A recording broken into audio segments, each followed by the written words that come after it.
nalubog ang isang street-level individual matapos mahulihan ng mahigit 100,000 pisong halaga ng shabu sa isinagawang search warrant operation sa Pasay City.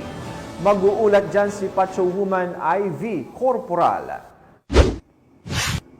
Nasabat sa isinagawang search warrant ng mga operatiba ng Pasay City Police Station Drug Enforcement Unit ang tinatayang 195,000 pesos na humantong sa pagkakaaresto sa isang sospek na nakalista sa drug watch list bilang street-level individual.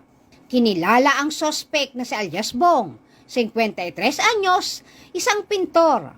Siya ay nadakip sa Barangay 185, Pasay City, bandang alas 5:10 ng madaling araw sa pamamagitan ng paghahain ng search warrant number SW-2024-039 ni Executive Judge Edil Wasip T. Badiri ng RTC Branch 115.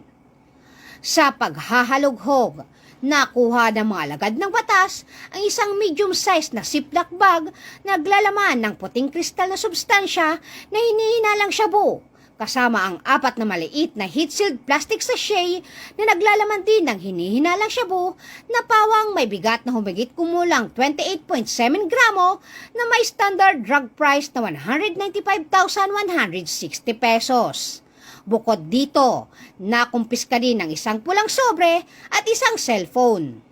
Sasampahan ng kasong paglabag sa Section 11, Article 2 ng Republic Act 9165 na mas kilala din bilang Comprehensive Dangerous Drug Act of 2002 ang nahuling sospek.